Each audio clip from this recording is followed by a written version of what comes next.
Assalamualaikum sahabat semuanya. Semoga kita senantiasa diberi kesehatan dan kelancaran rizkinya. Amin ya Rabbal Alamin. Abu Nawas diterkam harimau. Entah kenapa, tanpa sebab tiba-tiba Baginda Raja menjadi emosian. Ia jadi gemar memaki-maki semua menterinya. Abu Nawas yang kala itu berada di dalam istana juga tak luput dari amarah Baginda Raja. Saking emosinya, ia mengusir Abu Nawas dan tak boleh lagi menginjakkan kakinya ke istana. Beberapa hari setelah peristiwa itu, banyak warga yang mengeluh dengan perubahan sikap Baginda Raja. Ia sekarang mudah emosi dan gampang marah. Bahkan beberapa menterinya ada yang mengundurkan diri karena takut terkena amarahnya. Akhirnya, satu demi satu para menterinya mulai berkurang. Hal ini membuat Baginda Raja khawatir. Ia pun membuka kesempatan bagi rakyatnya untuk menduduki jabatan sebagai menteri. Namun, tak ada satupun yang berani mendaftar. Menghadapi masalah ini, Baginda Raja bertambah bingung. Kemudian ia bertanya kepada penasehat istana yang masih setia mendampinginya. "Ada apa dengan kerajaan ini? Kenapa jadi begini?" tanya Baginda Raja. "Ampun Paduka yang mulia, hal ini dikarenakan sikap Paduka sendiri. Akhir-akhir ini Paduka mudah emosi dan tanpa sebab menghukum menteri yang tidak bersalah. Hal inilah yang membuat mereka tak tahan menjadi menteri istana. Sebaiknya Paduka periksa ke seorang tabib, barangkali ada solusinya," saran penasehat istana. "Kau kira saya sakit? Lancang sekali ucapanmu," bentak Baginda Raja. Ia pun menyuruh beberapa pengawal untuk menangkap dan memenjarakannya. Kabar tentang dipenjarakannya penasehat istana akhirnya sampai juga ke telinga Abu Nawas. "Bagaimana ini Abu Nawas?" tanya beberapa warga. "Harus ada seseorang yang bisa menyadarkan Baginda Raja," kata warga lainnya. "Benar Abu Nawas, tapi kalau kami yang melakukannya itu tidak mungkin. Penasehat istana saja dipenjara, apalagi kami yang rakyat kecil," timpal warga lainnya. Sesaat Abu Nawas termenung. Ia mulai memutar otak untuk mendapatkan jalan keluarnya. Tidak berapa lama kemudian muncullah ide konyol di benaknya. "Kalian semua, sebarkanlah kabar bahwa aku diterkam harimau yang dipeliharanya sejak kecil," kata Abu Nawas. Mereka pun setuju dan menuruti perkataannya. Meskipun mereka tidak tahu apa maksud dibalik rencana Abu Nawas tersebut. Singkat cerita, seluruh penduduk Baghdad dihebohkan oleh berita tentang Abu Nawas yang diterkam oleh harimau peliharaannya. Dan dengan cepat kabar ini pun beredar yang pada akhirnya terdengar oleh Baginda Raja. "Apa benar Abu Nawas diterkam harimau?" tanya Baginda Raja kepada salah satu menterinya. "Menurut kabar yang beredar, memang benar Paduka yang mulia," jawab menterinya. "Sejak kapan Abu Nawas pelihara harimau?" tanya Baginda Raja kembali. "Kurang tahu yang mulia, tapi yang hamba dengar ia memeliharanya sejak masih bayi," jelas menterinya. Karena penasaran, Baginda Raja pun datang ke rumah Abu Nawas untuk menengoknya. Setibanya di sana, Abu Nawas tampak sedang duduk di depan rumahnya. "Bagaimana keadaanmu?" tanya Baginda Raja. "Alhamdulillah Paduka, saya sehat walafiat," jawab Abu Nawas. Tentu saja hal ini membuat Baginda Raja heran. "Orang-orang bilang kau diterkam harimau. Bagaimana itu bisa terjadi? Dan sejak kapan kau memelihara harimau?" tanya Baginda Raja. "Untuk menjawab pertanyaan Paduka, butuh waktu yang lama untuk menceritakannya," ujar Abu Nawas. "Aku siap mendengarkannya, silakan ceritakan saja padaku," balas Baginda Raja. Abu Nawas pun lalu memulai ceritanya. Waktu itu saya melewati jalanan sepi. Di tengah jalan, saya menemukan anak harimau yang sakit dan butuh pertolongan. Saya pun membawa pulang dan merawatnya. Pada awalnya, para warga sudah memperingatkan saya bahwa harimau adalah hewan buas yang bisa berbahaya jika memeliharanya. Namun, seiring berjalannya waktu, setelah harimau tumbuh dewasa, ia menjadi hewan yang penurut. Para warga pun tidak ada yang takut bila berpapasan dengannya. Bahkan tidak sedikit anak-anak yang bermain dengan harimau milikku. Di sela-sela ceritanya, Baginda Raja bertanya, "Kalau memang penurut, kenapa dia sampai menerkammu?" Abu Nawas lalu melanjutkan ceritanya. Kejadian ini berawal ketika aku keluar kota selama 3 hari dan aku lupa memberinya makan. Setelah aku kembali, kulihat harimauku masih berada di dalam kandangnya. Aku pun senang karena dia dalam keadaan baik-baik saja. Tapi ketika aku menghampirinya, tiba-tiba dia menerkamku dan ingin memakanku. Kelaparan selama 3 hari telah mengeluarkan sifat alamiahnya sebagai hewan buas. Ia akan menerkam siapa saja ketika merasa lapar. Untunglah aku masih bisa selamat, tutur Abu Nawas. Lalu kemana harimau tersebut? Apakah sudah dibunuh atau lari ke hutan? Tanya Baginda Raja. Saya melepaskannya dan tak mau lagi memeliharanya. Harimau yang saya ceritakan bukanlah harimau yang sesungguhnya Paduka. Harimau ini bisa diibaratkan tabiat buruk kita, seperti cepat emosi atau gampang marah. Jika kita terus memeliharanya, suatu saat tabiat buruk tersebut akan memakan kita. Sifat mudah marah dan gampang emosi akan dengan mudah membuat kita celaka. Maka dari itu akan lebih membuat kita aman apabila melepaskan tabiat buruk tersebut dan jangan pernah sekalipun memeliharanya. Setelah mendengar penuturan Abu Nawas, Baginda Raja pun tersadar. Ia selama ini telah menjadi orang yang mudah emosi dan gampang marah. Oleh sebab itulah, satu persatu orang-orang di sekitarnya mulai menghindar dan meninggalkan dirinya.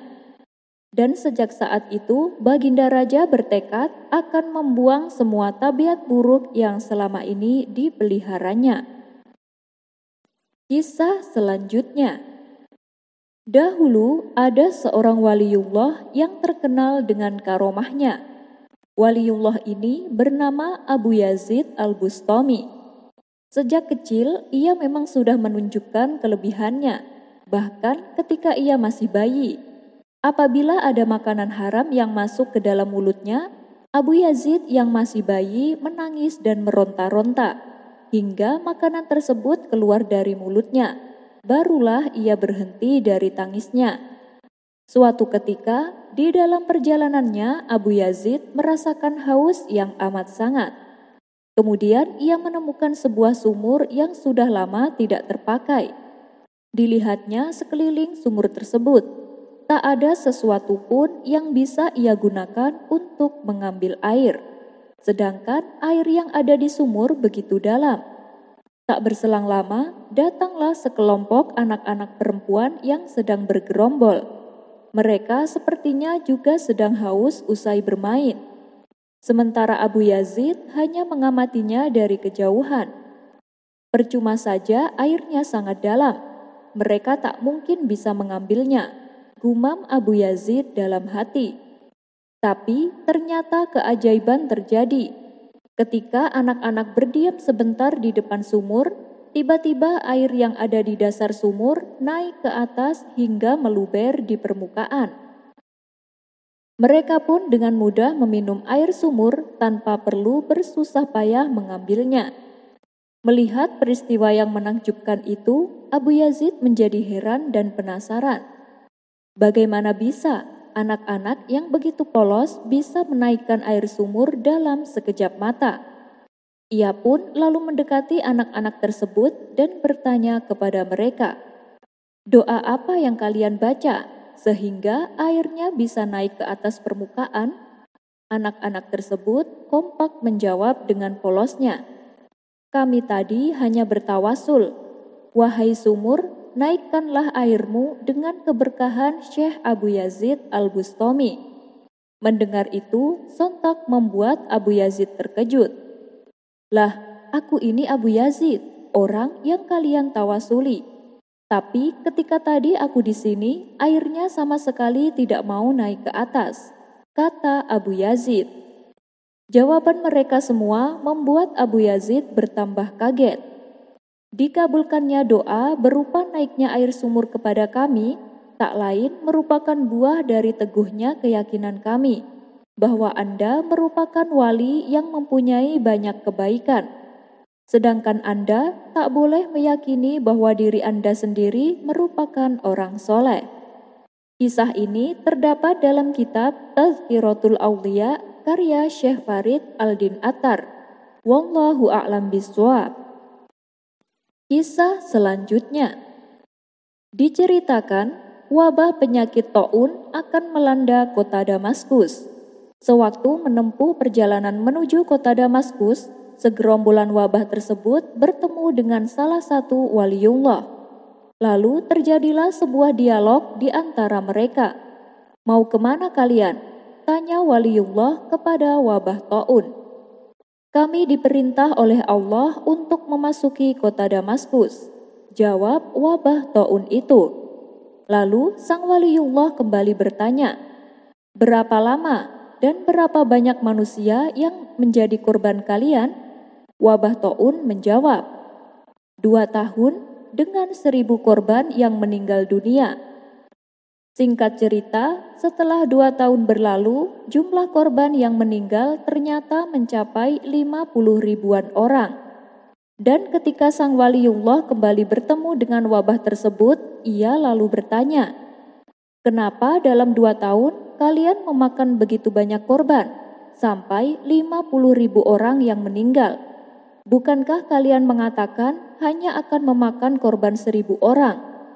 Wabah taun menjawab, kami memang diperintah Allah untuk merenggut 1000 korban. Namun 49.000 korban lainnya meninggal akibat panik dan khawatir berlebihan yang meliputi pikiran dan benak mereka. Dalam kisah ini memberikan pelajaran bahwa kepanikan yang berlebihan akan mempengaruhi pada kondisi psikolog manusia, sehingga akan berdampak buruk pada kehidupan manusia itu sendiri. Kisah ini terdapat dalam kitab Hilyatul Awliya fi Tabaqat Al-Ashifa karya Abu Nuaim Al-Asfahani. Wallahu a'lam bishawab. Dengan bermodalkan bawang, Abu Nawas bisa lolos dari hukuman mati.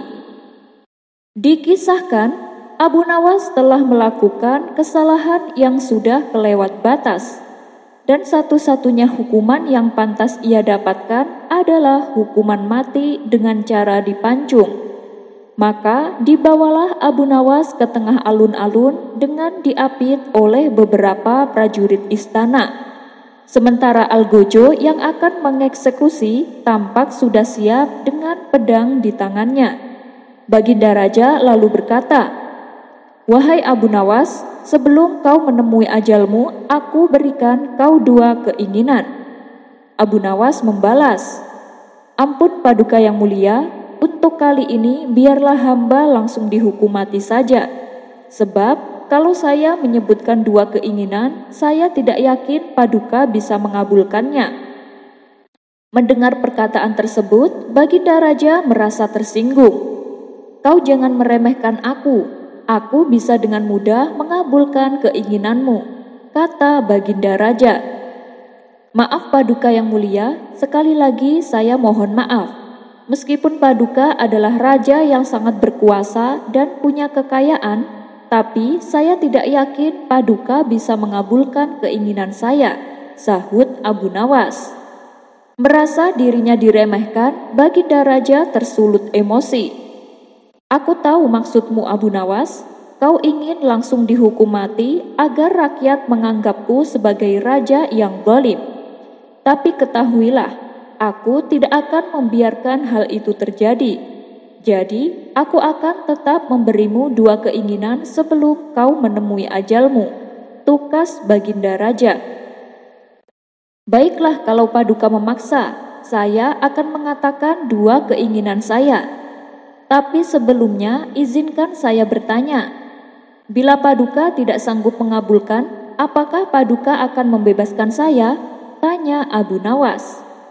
Ditantang demikian, Baginda Raja tak mau kalah gertak. Ia pun mengiyakannya. Baik, saya setuju, asalkan jangan minta dibatalkan hukuman matinya, atau jangan memintaku untuk melakukan perbuatan yang aneh-aneh. Balas Baginda Raja.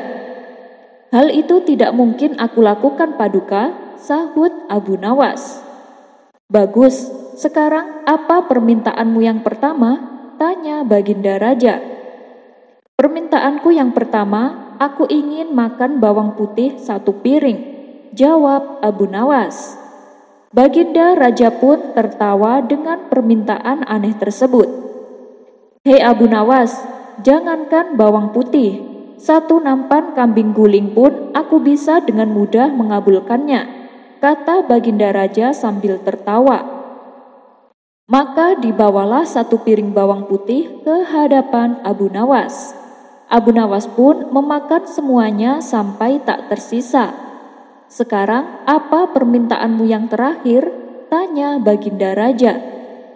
Permintaanku yang terakhir adalah aku ingin mencium kedua pipi orang yang sangat aku sayangi, sekalian mengucapkan perpisahan kepadanya, jawab Abu Nawas.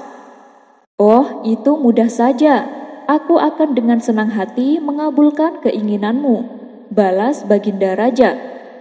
Kemudian Baginda Raja menyuruh beberapa pengawal untuk menghadirkan istri dan anak-anak Abu Nawas. Maaf Paduka yang mulia, maksud saya bukan mereka, jelas Abu Nawas. Lalu siapa orang yang kau maksud? Tanya Baginda Raja.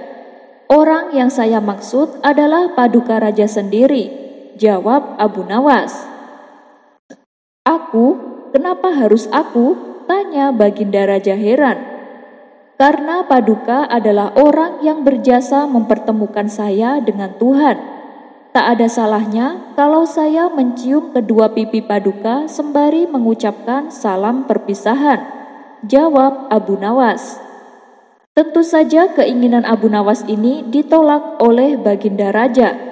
Ia tak mau dipermalukan di hadapan rakyat dengan dicium kedua pipinya oleh Abu Nawas. Tapi setelah lama berpikir, dengan berat hati Baginda Raja bersedia mengabulkannya. Baiklah Abu Nawas, tapi sebelum kau menciumku, apa alasanmu melakukan hal itu? Tanya Baginda Raja penasaran. Supaya nanti kalau di alam kubur dan malaikat bertanya siapa yang membuatku kemari, saya akan menjawabnya, bahwa orang yang membuatku kemari adalah orang yang sangat aku sayangi. Buktinya adalah sebelum ajalku tiba, saya sempat berpamitan dan mencium kedua pipinya. Dengan begitu, malaikat tidak akan murka kepada Paduka, jelas Abu Nawas. Kemudian dipersilahkanlah Abu Nawas mendekat ke pipi Baginda Raja. Sebelum Abu Nawas menciumnya, ia berkata tepat di depan hidung Baginda Raja. Wahai Paduka yang mulia, sebelum ajalku tiba, sebelum datangnya kematianku, saya ingin mengatakan... Belum sempat Abu Nawas menyelesaikan perkataannya, tiba-tiba Baginda Raja jatuh pingsan. Bau mulut yang dikeluarkan saat Abu Nawas berkata membuat Baginda Raja tak kuat menahannya. Apalagi Baginda Raja sangat alergi dengan bawang putih. Ketika Baginda Raja telah siuman, Abu Nawas kembali mendekatkan mulutnya tepat di depan hidung Baginda Raja. Paduka yang mulia, saya belum sempat menyelesaikan kalimatnya. Baiklah, kita ulangi sekali lagi, ucap Abu Nawas. Berhenti Abu Nawas, cepat menjauh dariku, bentak Baginda Raja. Tapi Paduka, saya belum menyampaikan salam perpisahan dan belum juga mencium kedua pipi Paduka, sahut Abu Nawas. Kau gila ya? Dengan bau mulut seperti itu, kau berkata tepat di depan hidungku. Apalagi akan mencium pipiku. Bisa-bisa aku yang mati duluan sebelum kamu. Hardik Baginda Raja. Lalu bagaimana ini Paduka? Kalau Paduka tidak bisa mengabulkan keinginanku yang kedua, berarti saya harus dibebaskan sesuai dengan kesepakatan kita sebelumnya. Jelas Abu Nawas. Kurang ajar Abu Nawas. Ada saja cara dia lolos dari hukuman. Gerutu Baginda Raja. Akhirnya berkat akal cerdiknya, Abu Nawas kembali dibebaskan dari hukuman mati. Nabi Musa mengalami sakit gigi. Suatu hari, Nabi Musa mengadukan kepada Allah tentang sakit gigi yang dideritanya. Lalu Allah memerintahkan untuk mengambil beberapa helai rumput di suatu tempat. Letakkan rumput itu pada gigimu yang nyeri, perintah Allah. Seketika sakit gigi yang diderita Nabi Musa langsung mereda. Beliau pun memanjatkan syukur kepada Allah. Setelah beberapa waktu berlalu, sakit gigi Nabi Musa kembali kambuh. Kali ini, tanpa mengadu kepada Allah, Nabi Musa langsung menuju padang rumput yang pernah ia datangi beberapa waktu silam. Lalu beliau mengobati giginya dengan rumput seperti praktek yang pernah dilakukannya. Bukannya sembuh, malah sakit giginya semakin bertambah parah. Nabi Musa pun bermunajat lagi kepada Allah. Ya Rob, kenapa sakit gigi yang kualami semakin parah? Bukankah engkau pernah memerintahkan dan menunjukkan mengambil rumput tersebut sebagai obat? Allah berfirman, Wahai Musa, akulah penyembuh, akulah pemberi kebaikan. Akulah yang mendatangkan mudarat, aku pula yang mendatangkan kemaslahatan. Pada sakitmu yang pertama, engkau mendatangiku, karenanya aku sembuhkan penyakitmu. Tetapi kali ini kau langsung mendatangi rumput itu, bukan mendatangiku. Hikmah di balik kisah ini, Allah ingin mengajarkan kepada hambanya bahwa setiap kali sakit, langkah yang pertama yang dituju adalah Allah, meskipun kita sudah mengetahui obat dari penyakit tersebut. Sebab yang memberi kesembuhan itu sejatinya adalah Allah yang Maha Kuasa, sedangkan obat hanyalah media dan wasilah saja. Kisah selanjutnya, menyambung tangan yang telah terpotong. Ada cerita menarik tentang keajaiban sahabat Ali bin Abi Thalib yang jarang orang ketahui. Ternyata beliau bisa menyambung tangan orang yang terpotong dan kembali seperti sedia kala. Kisah ini bermula ketika ada seorang budak yang sangat memuliakan dan mencintai Sayyidina Ali sebagai seorang pemimpin atau Amirul Mukminin. Suatu ketika, budak tersebut melakukan sebuah pencurian dan aksinya ini ketahuan oleh warga. Si budak pun lalu ditangkap, dan untuk mempertanggungjawabkan perbuatannya, si budak lalu dibawa ke hadapan Amirul Mukminin. Di mana waktu itu yang menjabat sebagai Amirul Mukminin adalah Sayyidina Ali.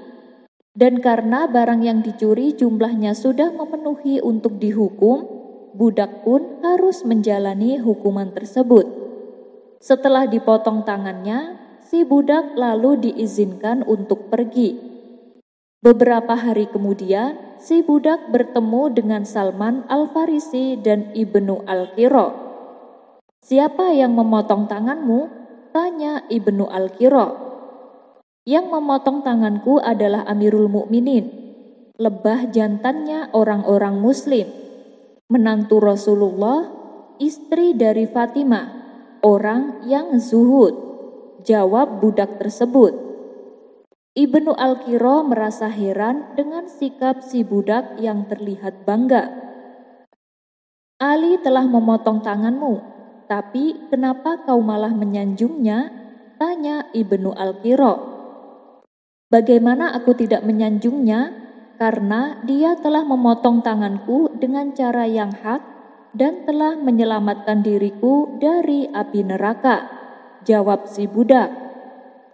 Salman yang mendengar percakapan kedua orang itu lalu memberitahukannya kepada Sayyidina Ali. Kemudian Sayyidina Ali kembali memanggil budak tersebut. Tangan budak yang telah terputus oleh Sayyidina Ali ditempelkan kembali lalu ditutupi dengan sapu tangan. Setelah itu Sayyidina Ali memanjatkan doa. Tidak berapa lama kemudian, tangan si budak yang tadinya terputus kini menjadi utuh seperti sedia kala. Demikianlah salah satu karomah yang dimiliki oleh Sayyidina Ali bin Abi Thalib. Kisah ini terdapat dalam kitab tafsir Mafatih Al-Ghaib karya Syekh Fahruddin Ar-Razi. Wallahu a'lam bishawab. Kisah selanjutnya.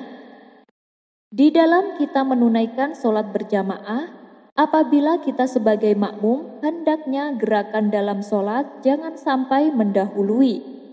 Karena itu diibaratkan sebagai mencuri dalam sholat.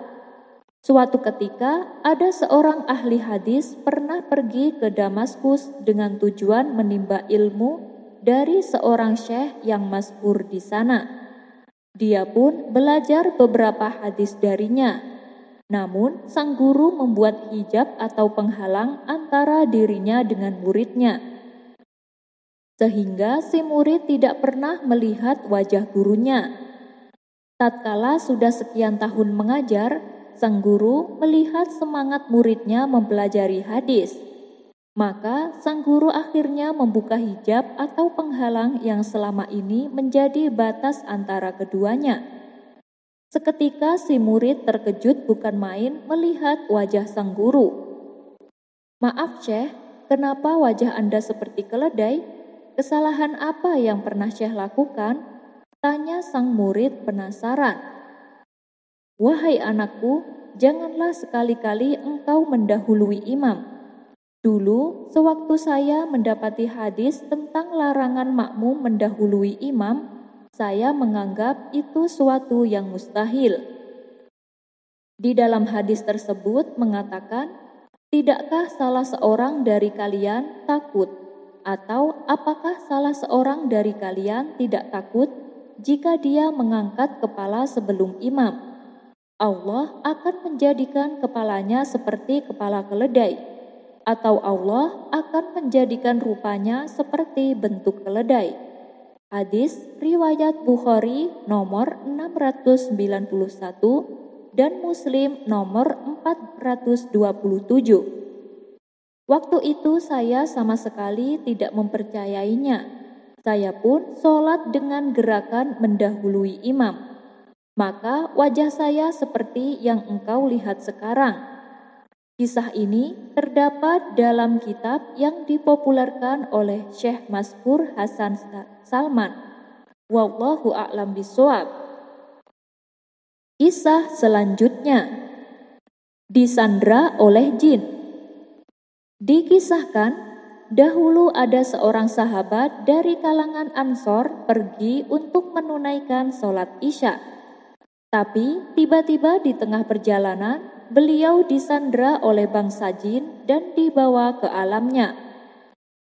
Setelah beberapa hari tak kunjung pulang, sang istri merasa cemas.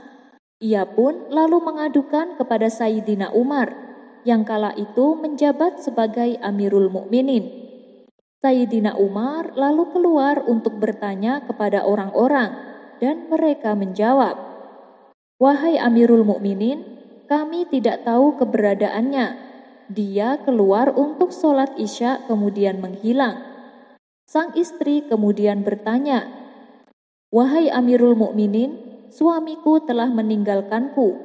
Bolehkah aku menikah lagi?" Lalu Sayyidina Umar memerintahkan kepadanya agar menunggu selama 4 tahun. Tatkala 4 tahun telah berlalu, si istri datang lagi menemui Sayyidina Umar. Barulah Sayyidina Umar memperbolehkannya untuk menikah dengan lelaki lain setelah menjalani masa iddah. Ketika si istri telah menikah dengan pria lain, suami pertamanya datang dan menuntut Sayyidina Umar. "Wahai Amirul Mukminin, mengapa Anda memperbolehkan istriku menikah lagi?" tanya suami pertama. "Kau telah pergi menghilang dalam waktu yang sangat lama, sehingga istrimu tidak tahu apakah kau masih hidup atau tidak," jawab Sayyidina Umar. "Itu karena saya memiliki uzur, wahai Amirul Mukminin," balas suami pertama. "Lantas, apa uzurmu?" tanya Sayyidina Umar kembali.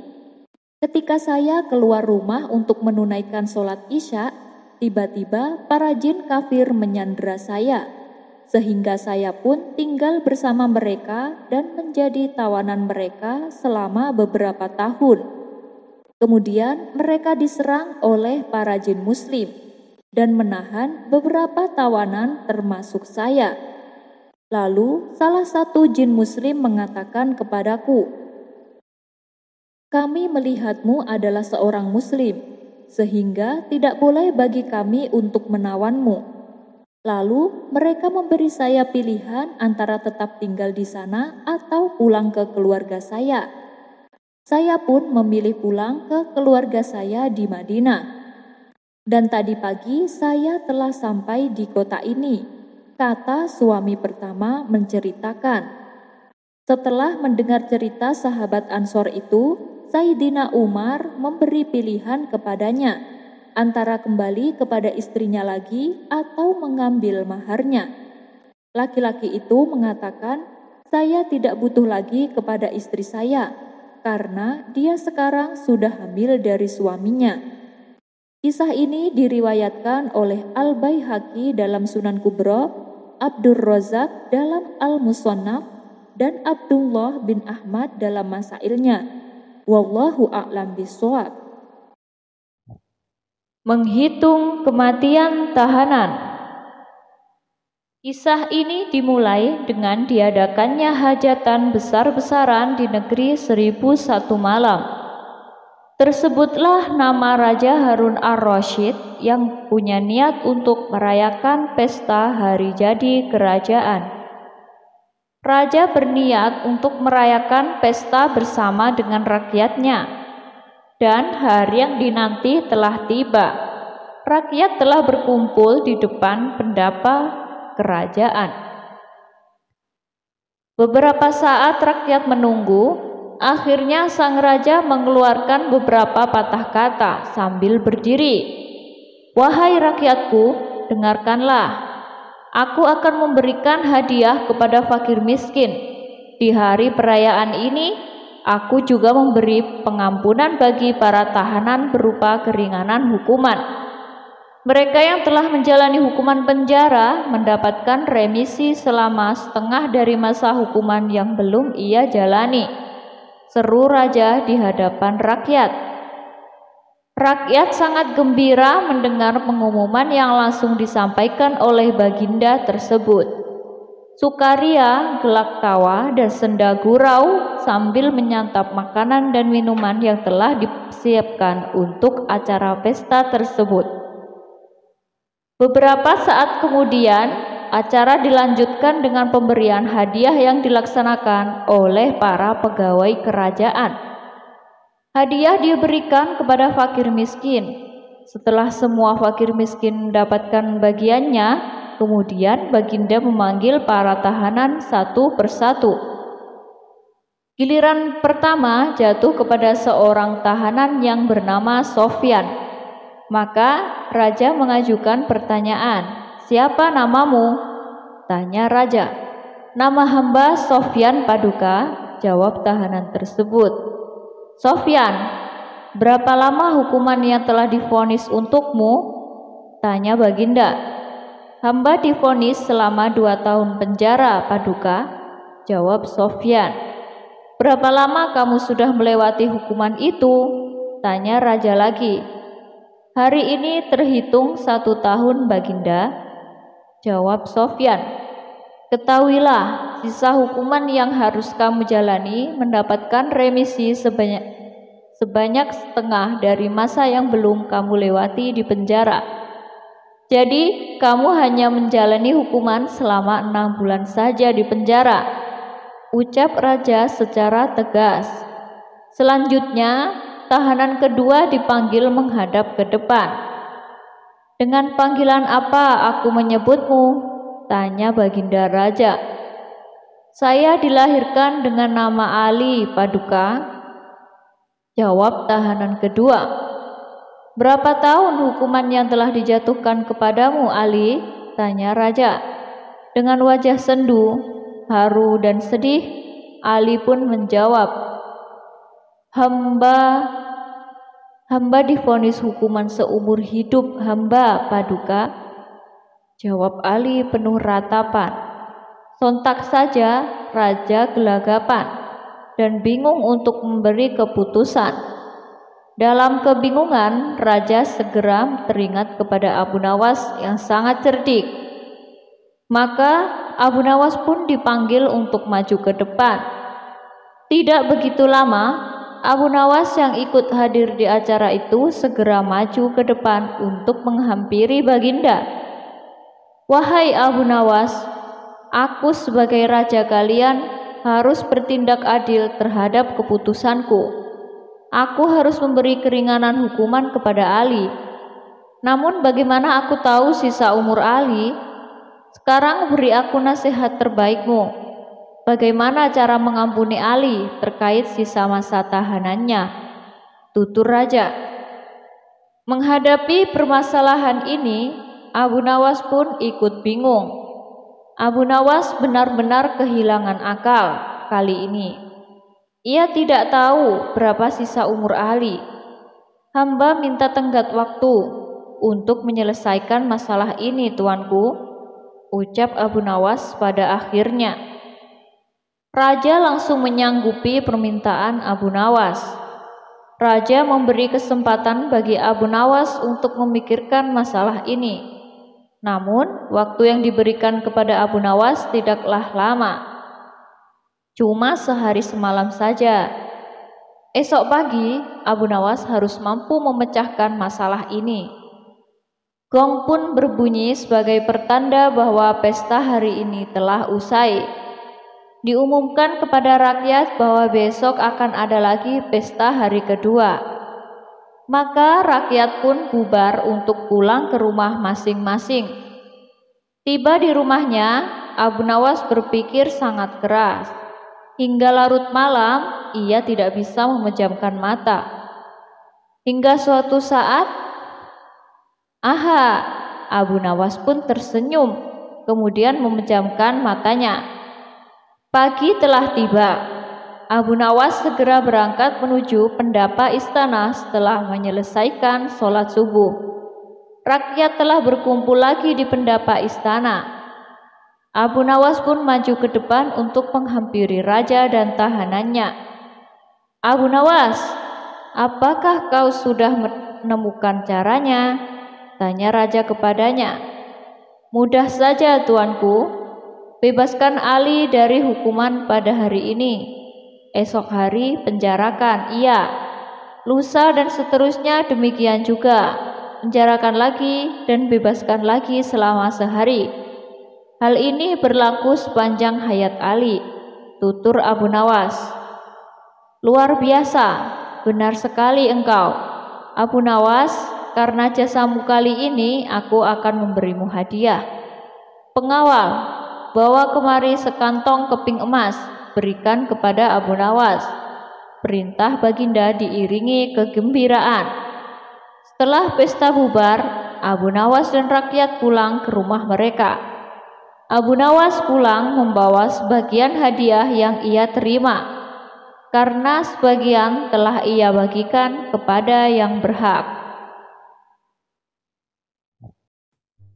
Drama Abu Nawas dilantik menjadi Hakim Agung.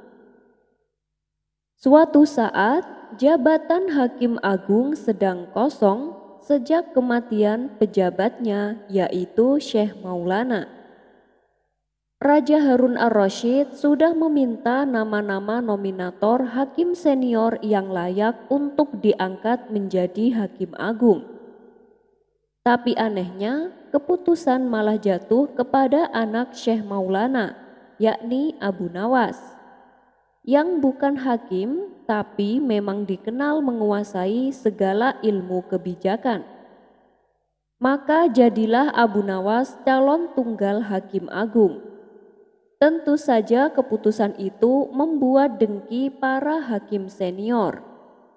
Abu Nawas cemas mendengar keputusan rajanya itu. Apalagi intrik panas mulai berhembus. Gosip soal kolusi dan nepotisme disorot dalam pengisian jabatan di institusi hukum itu. Harta kekayaannya ada yang mengusut. Maka Abu Nawas mulai tersenyum dan tertawa sendiri setelah mendapat undangan tes kelayakan dari istana.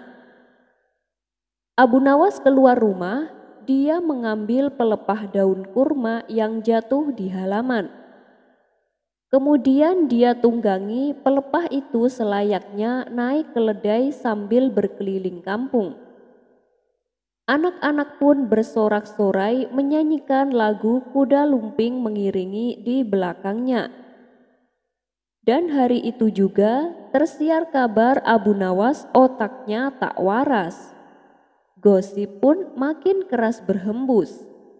Apa mungkin orang tak waras menjabat Hakim Agung? Raja Harun ar-Rasyid tidak percaya terhadap gosip itu. Sebab Abu Nawas memang penuh gosip intrik dan kontroversial. Maka raja memerintahkan prajuritnya untuk memanggil Abu Nawas. Kalau perlu menangkap Abu Nawas agar datang ke istana. Abu Nawas dengan terpaksa akhirnya datang bertemu Baginda Raja. Dia masih suka tersenyum dan tertawa sendiri. Kamu menolak undangan kerajaan. Tahukah kamu bahwa ini suatu penghinaan? Kata Baginda Raja. Saya sudah tahu, jawab Abu Nawas. Tahu apa? Sergah Baginda Raja lagi. Saya tahu bahwa terasi itu berasal dari udang, jawab Abu Nawas ngelantur. Baginda Raja naik pitam dengan jawaban Abu Nawas yang tak nyambung itu. Ini pelecehan terhadap kerajaan. Kamu tahu itu, Abu Nawas? Kan saya benar. Lah menurut Anda, apa udang itu berasal dari terasi? Baginda Raja pun murka, merasa terhina dengan ucapan itu. Pasal pencemaran nama baik pun berlaku. Baginda Raja memerintahkan prajuritnya untuk menghukum Abu Nawas dengan 25 kali cambukan hari itu juga.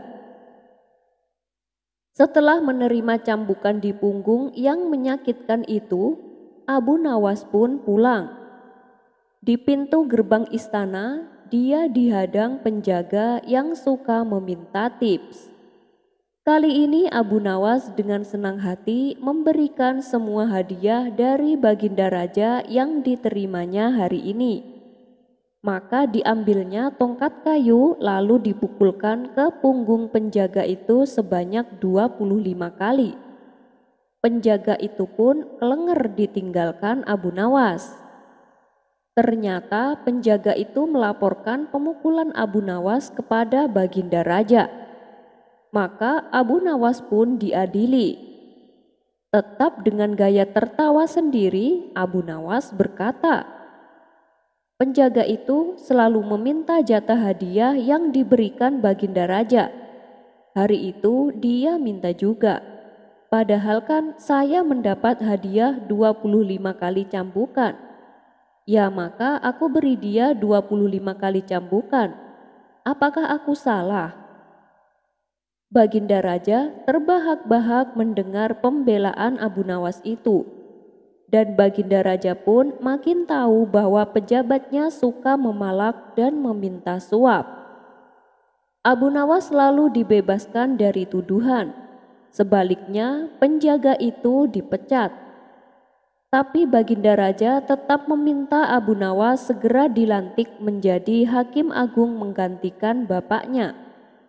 Tak mungkin Baginda Raja membatalkan keputusannya. Mendapat tekanan itu, Abu Nawas kumat lagi gilanya. Kali ini dia mengundang orkes dangdut di kuburan bapaknya, bernyanyi dan berpesta di atas kuburan. Masyarakat heboh, gosip mendidih. Calon Hakim Agung penyakit gilanya makin tinggi. Tapi ada juga yang kasihan karena menduga Abu Nawas stres ditinggal mati oleh bapaknya. Intrik makin memanas.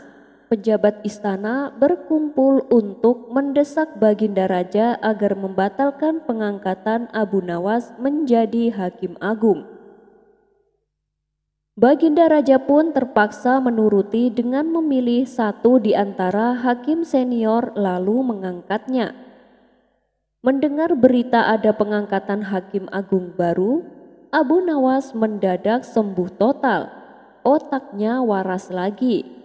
Tetangga dekat Abu Nawas ada yang bertanya, kenapa Abu Nawas membuang kesempatan menjadi Hakim Agung dengan berpura-pura gila? Abu Nawas lalu bercerita bahwa dia pernah dipanggil bapaknya menjelang kematiannya. Dimintanya Abu Nawas mencium telinga bapaknya. Abu Nawas mendapati telinga kanan berbau harum, sedangkan telinga kiri berbau busuk.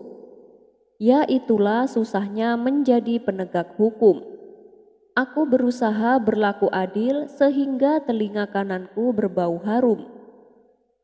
Tapi masih ada saja ketidakadilan yang tanpa sengaja aku buat, sehingga membuat telinga kiriku berbau busuk, ujar Abu Nawas menirukan kata bapaknya.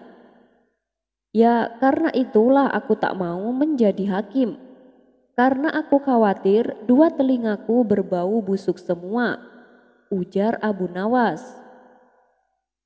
Tetapi hanya berselang 1 tahun, Hakim Agung yang sebelumnya dilantik meninggal dunia.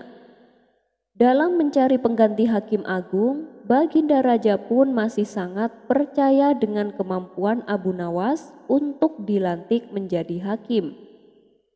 Berbagai usaha Baginda Raja lakukan untuk membujuk Abu Nawas agar mau menjadi Hakim Agung. Mulai dengan cara merayunya sampai dengan cara paksaan. Namun Abu Nawas selalu saja menolaknya. Hingga pada suatu hari Baginda Raja mendatangi rumah Abu Nawas. Abu Nawas, aku tidak mau tahu. Pokoknya kamu besok harus ke istana dan bekerja menjadi Hakim Agung. Kalau sampai nggak datang, kamu dan keluargamu akan aku usir dari Baghdad, ancam Baginda Raja. Setelah berkata demikian, Baginda Raja langsung kembali ke istana tanpa menunggu jawaban dari Abu Nawas. Dan selepas kepergian Baginda Raja, sang istri menjadi khawatir. Suamiku, lebih baik kau turuti saja permintaan Baginda Raja, daripada kita harus diusir dari sini, kata sang istri cemas. Abu Nawas hanya bisa terdiam.